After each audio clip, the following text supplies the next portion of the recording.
Watched hundreds of thousands of fights in my life.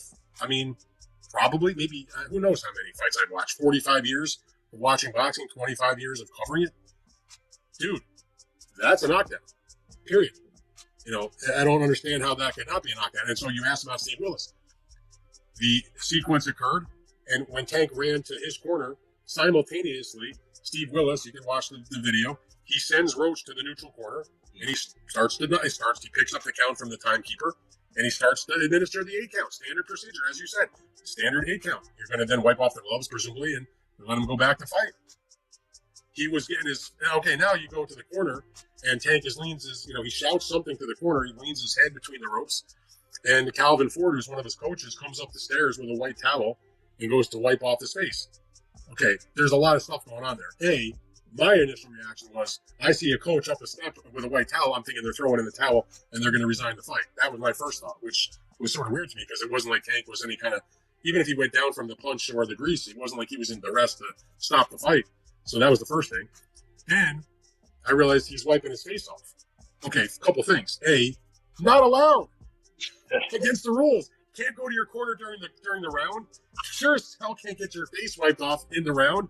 The only time I've ever seen that, and this happens on a regular basis, but you got to get the referee to do it, is sometimes a fighter may come out of the corner after the rest period and they don't like how much Vaseline is over your eye or something along those lines, and they'll call a timeout and ask the coach to wipe it off. That happens, but not because the referee is doing a day count to the other guy and the fighter who was the one that went down gets up and runs to the corner on his own.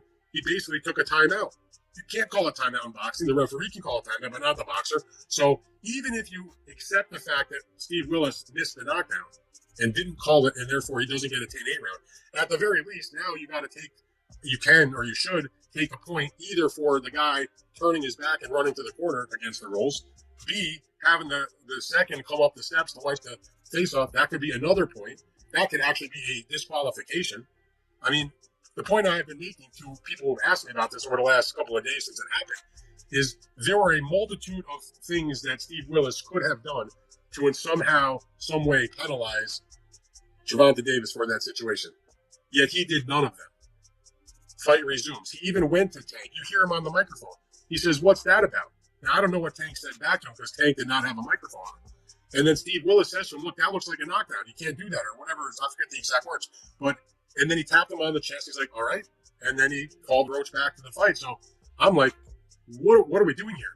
That's a knockdown. End of fucking story. As Lamont Roach pushes for justice, insider Dan Rafael confirms the commission is reviewing the knockdown controversy and an overturn might be in play.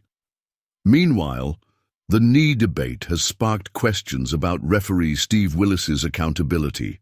Did his missed call cost Roach the biggest win of his career? And now, rematch talks are heating up. Rafael hints that Tank Davis is targeting May. Will this be the showdown that settles everything? Will justice be served? Or will this controversy stay in boxing forever? Stay tuned. This fight is far from over.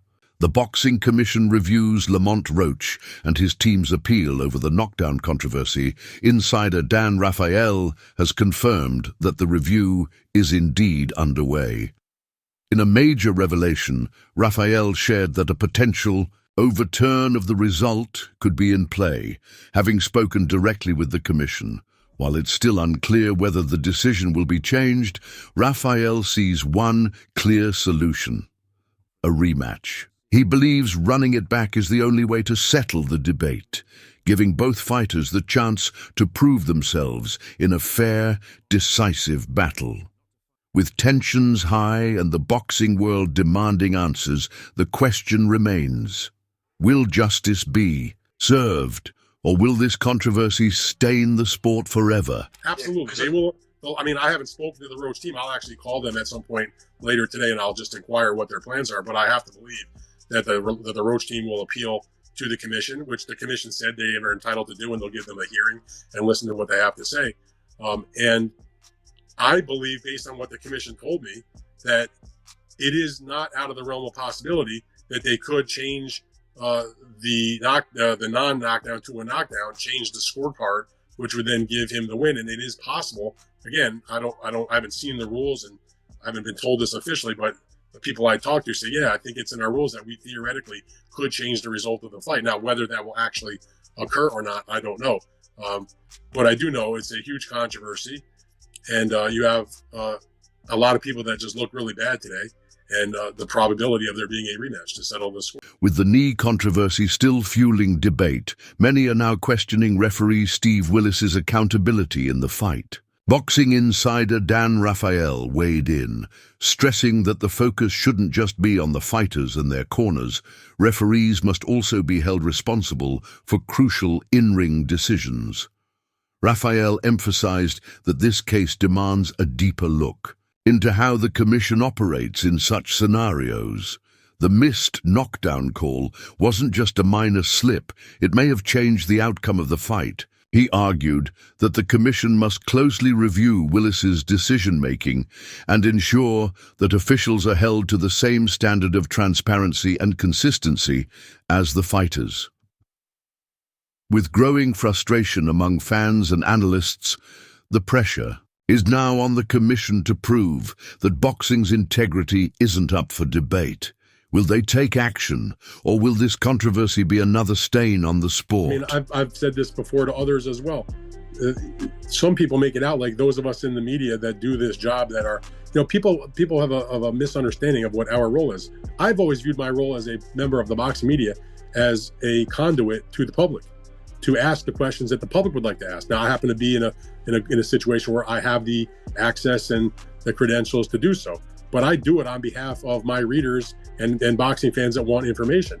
And so when you confront or talk too nicely or ask about that, you hope that they'll come through and they'll provide the information. The problem is, it's not like me and others who do this job have never tried to talk to a judge or a referee about whatever the situation is. It's that the commission most of the time won't allow them to speak publicly to the press. And I've said this before also, I know several referees and judges through my days covering boxing who would love to talk to the media if they were allowed to.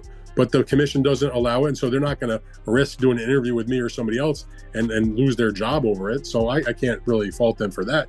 Now, my perspective would be, at the very least, use a pool reporter. So if you're at a big fight and something like this happens, just take, you can do it on a rotation basis. Take one reporter, pick your outlet, whatever it is. One of the, you can rotate through the bigger outlets, or it's small, whoever, just a reputable person to go in. You go and you're able to question that official or that referee, and they'll come back and provide whatever is said, to the remainder of the press corps. But, as opposed to, they don't want to have them like surrounded by 50 people. I get that. Okay, so let one person go in the back and have the conversation, do the interview, and represent all of us in the media. As talk of a high-stakes rematch intensifies, fans are buzzing about when it will actually happen. Boxing insider Dan Rafael dropped a major hint. According to him, Tank Davis has suggested May as the likely date. While many are pushing for an immediate showdown, Rafael believes timing could play a crucial role in benefiting both fighters and the sport as a whole. Reflecting on their first fight at the Barclays Center, which shattered records, Rafael sees the rematch as an even bigger spectacle. He emphasized that beyond just settling the controversy, this rematch represents a massive financial opportunity, drawing in a huge audience and further elevating both fighters' legacies. One thing's for sure, when Davis and Roach step into the ring again, the world will be watching. He did have a rematch clause, Tank Davis, in there. Well, here's the thing about the rematch clause. I don't know what the exact verbiage is, but I have to assume it was if he lost. He didn't lose, he had a draw. So not quite sure if that's in effect. But yeah, they both said after the fight they want the rematch. They both said it in the ring in their interviews. They both said it at the press conference. If Tank Davis really thought he won the fight as the champion, who comes away with the draw and keeps the title, but yet he's the guy asking for the rematch, you kind of figure he's the one that probably lost the fight. I think it's a little aggressive to think it's going to take place by May, but I do think that will be the next fight. I'm not sure what else either guy would do. There's, that seems like the biggest fight they can make in terms of the publicity and also for the money. So now I saw like Shakur Stevenson, he was on his social media saying like, okay, he'll fight Lamont Roach. And I believe he would fight Lamont Roach. But the thing with Shakur is he's tied to the mandatory against Zepeda, who obviously has got to win the fight that he's got coming up against Kevin Farmer. And I just don't see, don't get me wrong, it's not like it's a bad fight or anything like that, but I don't believe Shakur against Roach is any bigger than a rematch between he and Tank Davis. So look, it's a sport, but it's also a business. I think the WBA will be fine with it.